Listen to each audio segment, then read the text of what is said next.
Aku baru baca email ada yang ngirim cerita tentang disantet pakai nasi goreng sampai meninggal, ya Allah.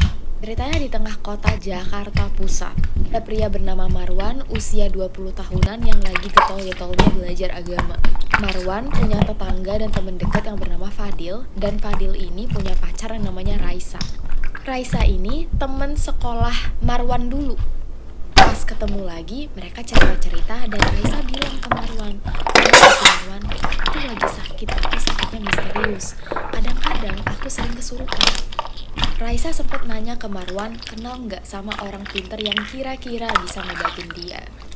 Marwan sebenarnya punya beberapa kenalan yang katanya bisa, jadi dia datang ke rumah Raisa buat ngobrol dengan orang tuanya Raisa.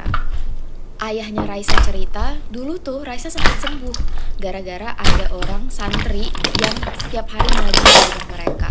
Zikir juga. Semenjak itu Raisa berangsur-angsur sembuh, tapi santri ini balik ke rumah karena harus ngurus orang tuanya, dan semenjak santri itu pulang, Raisa balik lagi kamar sering kesurupan. Jadi Marwan ditawarin, mau nggak kamu yang ngaji dan juga zikir tiap hari di sini, tinggal dulu sebentar. Siapa tahu kamu juga bisa nyembuhin Raisa. Tapi dibilangin sama keluarga, dulu santri yang sebelumnya itu kena efek waktu mau nyembuhin Raisa. Jadi mungkin si Marwan bakal kena efek yang sama, kayak sering diganggu. Marwan yang penasaran dan emang lagi belajar agama, ya udah tertarik untuk mencoba. Dia tinggal di rumahnya Raisa. Memang kelihatan kadang Raisa kesulitan. Meskipun Marwan sudah mencoba juga ngaji dan zikir terus, tetap aja Raisa kesurupan. Jadi orang tuanya manggil orang pintar dari Jawa Barat. Datanglah orang pintar, sebut aja Pak bawa telur sama Sprite.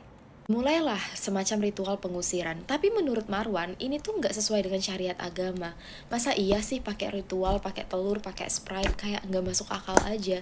Keluarga juga ngerasa aneh, jadi ritual ini dihentikan.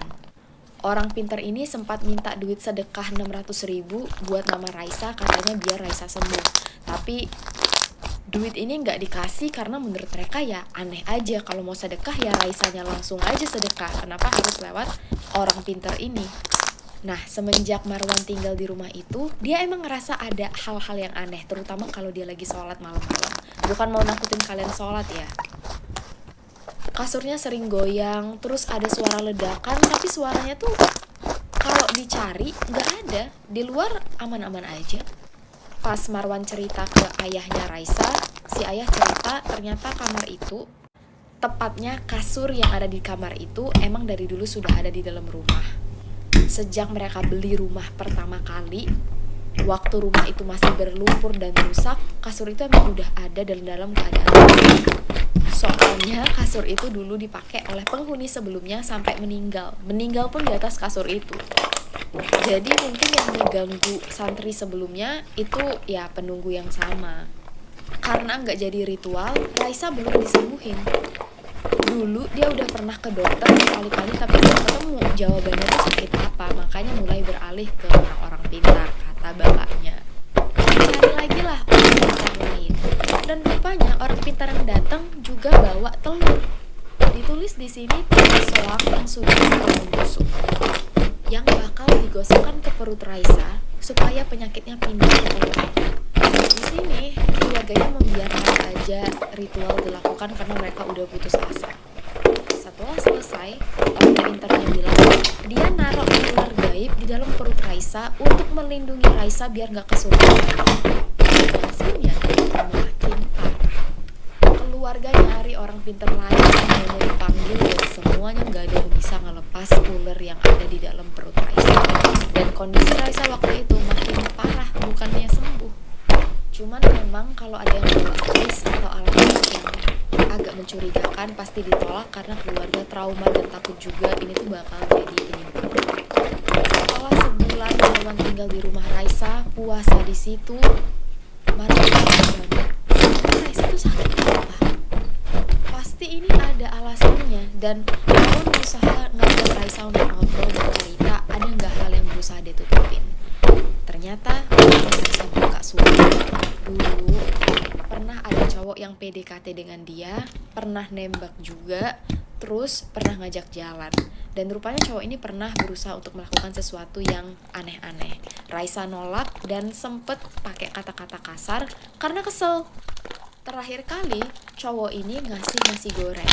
Raisa gak kepikiran apa-apa. Dia makan, dan semenjak makan nasi goreng itu, menurut Raisa dia mulai sakit-sakitan, mulai kesurupan. Tapi Raisa gak bisa cerita karena dia takut. Keluarga inisiatif, gimana kalau kita sebarin aja berita Raisa sakit biar temen-temennya dateng. Siapa tahu cowok yang nyantet ikutan dateng biar kita bisa ngeliat ilmunya sekuat apa. Setelah itu satu persatu teman lama Raisa dateng ngejenguk. Dan akhirnya ada satu cowok yang kelihatan auranya beda kalau menurut salah satu santri ahli agama yang katanya bisa menyembuhkan hal-hal kayak gini.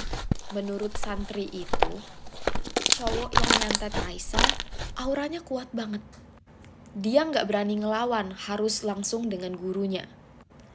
Tapi gurunya lagi keluar kota. Jadi Raisa gak bisa langsung diobatin.